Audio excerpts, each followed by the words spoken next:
En los más de 20 años que el señor don Jordi Pujol estuvo al frente de Cataluña, tuvo numerosos colaboradores, entre ellos el consejero don Josep María Cuyel, que acabó teniendo que dimitir salpicado por un caso de corrupción, o el conseller señor Roma, que tuvo que dimitir salpicado por un caso de corrupción, pero quizá el consejero que más daría que hablar en el futuro era el señor don Macià Alavedra, que ya formó parte del primer grupo parlamentario de Convergencia Democrática de Cataluña de 1977, cuando entonces se llamaba Minoría Catalana, y por tanto de la delegación que negoció la Constitución Española de 1978. Entró en el Govern en 1982 como consejero de Gobernación, luego fue consejero de Industria y luego fue consejero de Economía. Fue la persona que más tiempo estuvo en los gobiernos del señor Pujol, aguantando hasta 1997. Pero si el señor Alavedra era el consejero más importante, había otra figura aún más importante que no era consejero en el gobierno del señor Pujol, la llamada Eminencia Gris, reclutado por doña Marta Ferrusola y para el que el señor Pujol creó un cargo expresamente para él, que era la Secretaría General de la Presidencia de la Generalitat.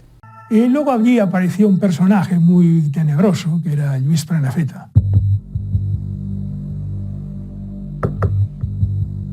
Prenafeta es un personaje que asume el papel del mal oficial y que se convierte muy pronto en uno de los hombres de máxima confianza de Pujol, no por ser un pata negra del partido, sino por ser la persona que soluciona problemas. Él era el secretario general de Presidencia y por lo tanto era el encargado de controlar los resortes del gobierno. Personaje que supo ejercer el poder desde la sombra de una manera importantísima. Y a él se atribuye un gran poder a la sombra del señor Pujol. Tenía una gran presencia en medios de comunicación, incluyendo en medios de ámbito nacional. Don Lluís Prenafeta, muy buenas noches. Muy buenas noches, Encarna. ¿Cómo está, mi querido amigo?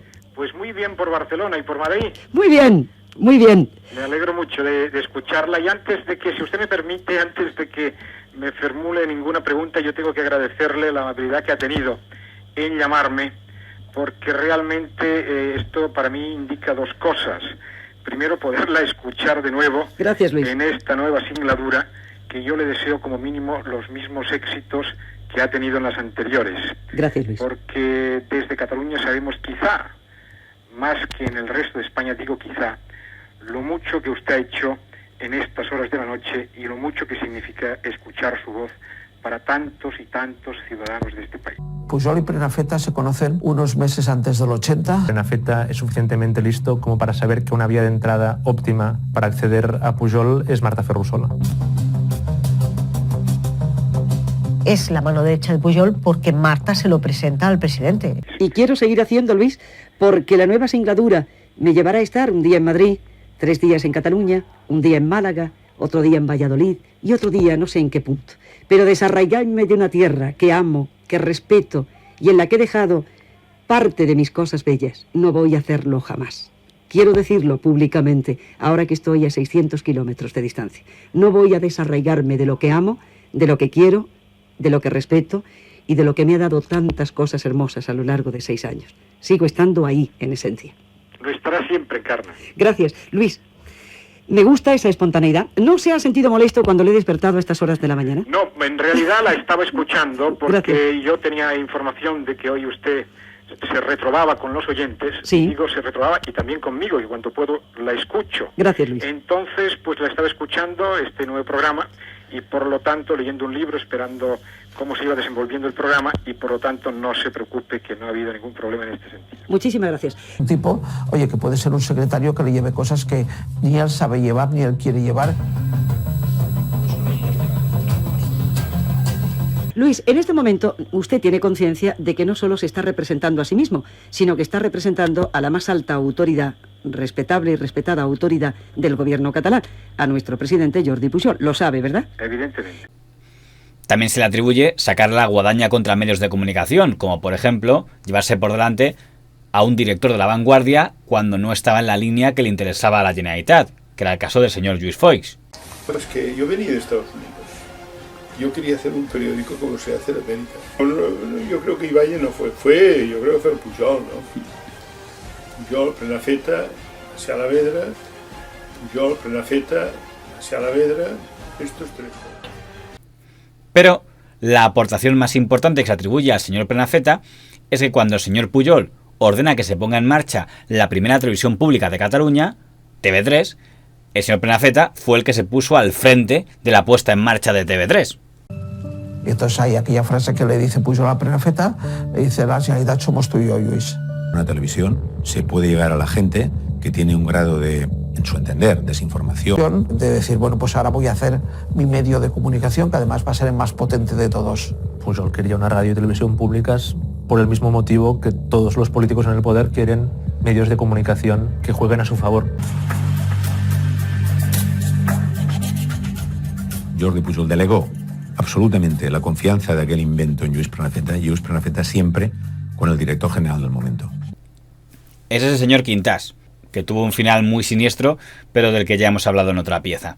También se atribuye al señor Prenafeta la estrategia de que cuando salta el caso Banca Catalana, lo que tiene que hacer el señor Pujol y Convergencia es presentarlo como un ataque de España a Cataluña, dándose cuenta el gran poder que tiene en la política presentarse como víctima, algo que actualmente hacen casi todos. En gran medida, el discurso actual del señor Pedro Sánchez o el discurso actual de doña Isabel Díaz Ayuso se basa en reclamar apoyo en función del ataque del que son víctimas. La estrategia política de confrontación la construye fundamentalmente Prenafeta. Él sabe que la mejor palanca para que el caso de Catalana pase a ser un caso político y deje de ser, al menos en Cataluña, un caso de quiebra de un banco, es la identificación de que el gobierno español va por un presidente de la Generalitat de Cataluña. El señor Prenafeta salió del gobierno en el año 1990 para volver al mundo de los negocios privados, aunque siguió en la órbita del señor Pujol. De hecho, fundó un periódico privado catalán, que era El Observador, con el objetivo de que fuera el diario pujolista que compitiera a La Vanguardia, que para ese momento se había vuelto afín al gobierno del PSOE con el señor Tapia. No salió bien. El Observador lo impulsa Lluís Prenafeta, que era la mano derecha de Pujol, para, digamos, competir con La Vanguardia y conseguir ocupar ese espacio dentro de la prensa de Barcelona. Pero el promotor, el que lanzó el diario, etcétera, etcétera, fue Prenafeta. Era un hombre que había estado durante 10 años secretario general con el presidente Jordi Pujol, pero tenía una idea propia de cómo se tenían que hacer las cosas, evidentemente. Y entonces, cuando él acabó su etapa política, decidió que él quería intentar impulsar un diario diferente, un diario que no fuera ni el periódico ni La Vanguardia. Aunque curiosamente, Antonio Asensio formó parte del primer accionariado del Observador. Sí. Cuando el Observador cerró, estaba vendiendo 23.000 ejemplares. Si hubiera habido una empresa, como en el caso de La Razón, José Manuel Arabós, un empresario dispuesto a perder lo que hiciera falta, el Observador, si hubiera tenido un empresario dispuesto a perder dinero, el tiempo que hubiera hecho falta, pues se hubiera convertido, creo yo, en un diario de referencia importante. Pero el empresario que llevó adelante el Observador, y él lo explica en sus memorias, que era el principal impulsor de Lluís Prenafeta, él mismo en aquel tiempo tuvo una serie de dificultades económicas enormes como consecuencia de unas aventuras empresariales en Rusia que fueron fatal y que hicieron que finalmente no pudiera dar más dinero. A partir de aquí, el diario, sin una base sólida empresarial, pues tuvo que cerrar. En lo que se refiere al señor Masía Alavedra, estuvo en el gobierno hasta 1997, cuando su nombre se vio implicado en el caso del señor don Javier de la Rosa. Pero antes había contribuido en algo muy importante en la historia de Convergencia y de España, los pactos del Majestic, Convergencia con el Partido Popular. Tenemos que ganar en autonomía financiera, es decir, que cada vez más nuestros ingresos, los ingresos de las comunidades autónomas, dependan de los impuestos que pagan los ciudadanos del territorio. Es decir, no puede ser que tengamos una autonomía de gasto y que podemos decidir tanto en educación, tanto en cultura, tanto en infraestructuras, y que no tengamos una autonomía de ingreso. Después de eso, los nombres de Masía Alavedra y de Lluís Prenafeta desaparecieron de los periódicos hasta que reaparecieron por sorpresa en el año 2009, cuando el juez de la Audiencia Nacional, don Baltasar Garzón, hizo la redada conocida como Operación Pretoria. Era una redada que investigaba un caso de corrupción en torno a ayuntamientos vinculados al PSC, principalmente el de Santa Coloma, cuyo alcalde fue detenido, pero el cerebro de la trama era un exdiputado del PSC apodado Don Luigi. Sin embargo, durante la investigación se descubrió que dos destacados miembros de Convergencia, como no, el señor Masía Alavedra y el señor Prenafeta, están involucrados en la trama a cambio de comisiones. Es el caso Masía Alavedra y Lluís I això també és lamentable. L'Alavedra i el Prenafeta. El que no entenc és com es van barrejar amb els garrulos del PSC. Primero, pedir la renuncia como regidores y suspender de militancia a los cargos electos objetos de la actuación judicial. Segundo, proponer al Pleno del Ayuntamiento la elección inmediata de un nuevo alcalde. Exigimos la presunción de inocencia para todos los posibles afectados, para todos sin distinción. Adiós a seguir camuflando la corrupción bajo la impostura de la construcción nacional de Cataluña. Con la herida del caso Millet, o Billet, que dicen algunos, aún sangrando en carne viva, las detenciones de las últimas horas obligan a Cataluña a ponerse de una vez ante el espejo. Ya estuvo a punto de suceder cuando Maragall le espetó a Artur Mas aquello de su problema se llama 3%. Pero entonces se tapó todo. ¿Y por qué se tapó? Pues porque la corrupción en Cataluña es tan transversal como el apoyo al Estatut o el control del poder político y económico. En la trama de Santa Coloma hay pájaros de cuenta, tanto del PSC como de CiU. Esta es la sociovergencia de la corrupció. Ens han estirat la manta, ja vaig dir que això era un risc, tot i que no imaginava que sota hi tenia amics. Largas e intensas, así han sido las últimas horas para la familia de Lluís Prenafeta. Un ir y venir constante a la cárcel barcelonesa de Brians 2.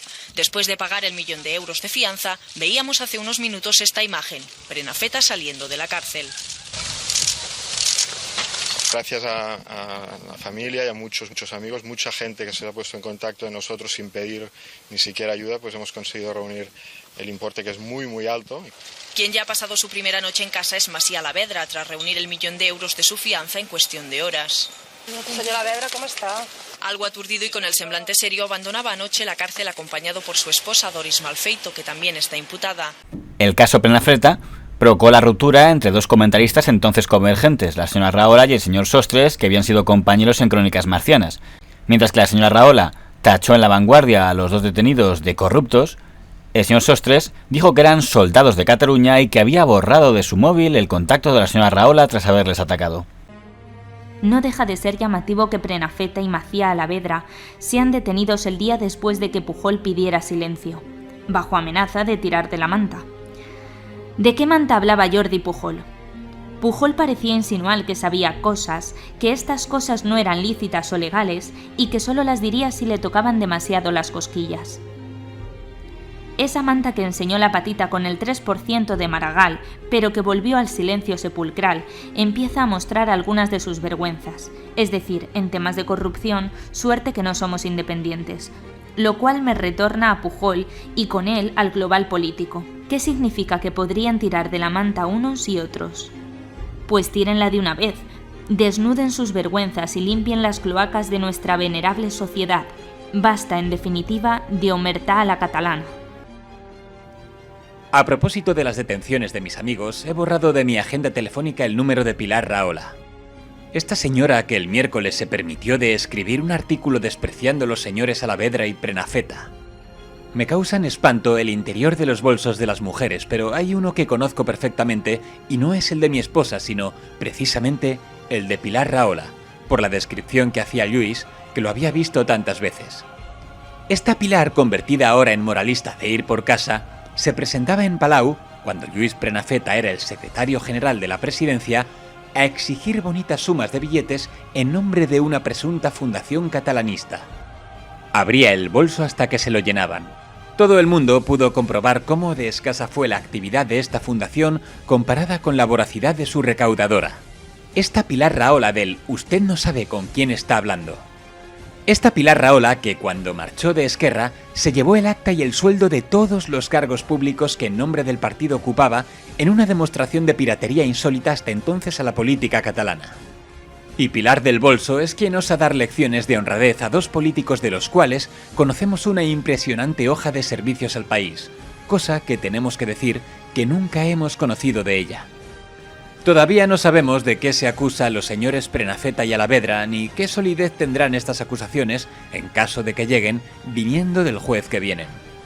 En cambio, sí sabemos quién eres, Pilar, y con quién estamos hablando, y tu larga lista de indecencias. Ara t'he de dir deixa'm dir només una última cosa. Aviso a navegantes, diguem-ne, els que insulten, els que fan aquestes setmanesetes tontes, els que em treuen de la seva agenda telefònica, que encantada de la vida, hi ha agendes que millor no ser-hi. Si es pensen que jo callaré, si pensen que jo continuaré, no continuaré dient el que penso sobre el que a mi em sembla que és un gran escàndol de corrupció que afecta les estructures d'aquest país i que ha afectat durant anys, van molt errats, perquè a mi aquestes coses, aquesta mena d'històries, m'incentiven més aviat. La operación al señor Prenafeta y al señor Alavedra, me da la impresión, y corrígeme si me equivoco, de que mucha gente que algo tenía que ver con ellos se les vincula como si no les conociera, y tú eres de los pocos que se atreve a seguir en su defensa. Es que mis amigos son mis amigos, en la cárcel, en Portaventura o en Villaveneta, les queda lo mismo. Son mis amigos, yo creo que Macià Alavedra, en paz descanse, y Lluís Prenafeta son mis amigos, eran mis amigos en el campamento, son mis amigos, y entonces yo los defendí porque son mis amigos. Es que y yo creo que estas personas hicieron un trabajo interesante en Cataluña en un momento muy difícil, lo hicieron muy bien, y creo que el juez Garzón fue a perseguir, fue a cazarles, y que de alguna manera, si no se hubiesen llamado de esta manera, no hubiesen tenido esta persecución. I jo les tiro fort per allà, ja surt la merda, molta merda, mai més la podrem tapar. El caso Pretoria fue identificado como el caso de corrupción que salpicaba la sociovergencia. Los 4 principales acusados fueron condenados a penas de prisión, aunque en el caso de Alavedra y Prenafeta reconocieron su culpabilidad para pactar penas leves. Sentència del cas Pretòria d'especulació urbanística de fa més de 10 anys a Santa Coloma de Gramenet, Badalona i Sant Andreu de Llavaneres. La condemna més alta és per l'exdiputat del PSC, Luis Andrés García, conegut com a Luis. Al llarg de més de 1.300 pàgines, els magistrats sostenen que els exalcàrrecs convergents Lluís Prenafeta i Macià Alavedra van intervenir també en l'especulació immobiliària, cosa que va fer que rebessin sucoses comissions a través d'un entramat de societats, comptes bancaris en paradisos fiscals i la col·laboració de testaferro. Rebenta la sociovergència i quedem tots ben esquitxats. Creo que la comisión fue del 4%, que en este tipo de casos yo creo que es una comisión habitual.